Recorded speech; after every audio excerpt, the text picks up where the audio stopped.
there. I wanted to walk you through the appendix of my book, One Dude's Guide to Being Bipolar, because I give the appendix away for free online, and I wanted to explain why it might be useful to you. So here we go. So if you flip to the appendix here, you will see the first thing is a bipolar mood scale.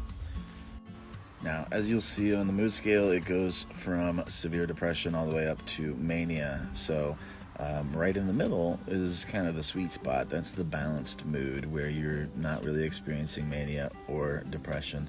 If you move up to a 6, you're just feeling a little better, maybe, and perhaps you are a little bit more outgoing. Moving up to a 7 and 8, that's when you get into the hypomania range, and that's where you start getting, really productive, doing lots of things.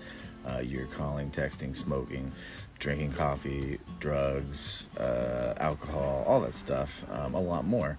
And then when you get up to an 8, that's when you start becoming a little delusional and, talking so fast that no one can understand you.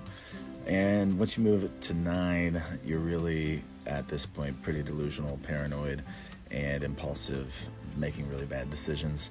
And finally, 10 is just full-blown mania, and at this point, you really probably need to be checked into a hospital. Going down, however, from a 5, you get to a 4, which is, you're a little bit withdrawn, and you're not maybe as outgoing as normal. You're in a depression once you hit this, 3 and 2 levels. A lot of anxiety, a lot of times, difficult to focus, hard to think. And then when you get to a 1, that's severe depression, hopeless, suicidal thoughts, things like that. And finally, 0, you are completely depressed and you are probably needing to be hospitalized as well. So when you're in either of those, areas, depressed or manic, it helps to have a plan in place for what you're going to do. And so that's what the next 2 things are. One is a mania contract for when you go into mania, and you come up with some symptoms that you do when you're manic. And when those symptoms start to kind of rear their ugly heads, you do the things you said you were going to do in the contract. Same goes for the suicide safety plan. And so this is what you're going to do when you are just feeling worthless and hopeless. How do you know where you are?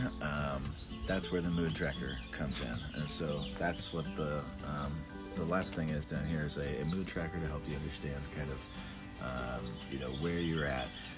So that if, you're trying to monitor your mood, hopefully you'll have a better idea of, what part of the spectrum you're at. Because a lot of times people are surprised to learn that bipolar people don't always know where we're at on the spectrum. So that's what this is supposed to help you figure out.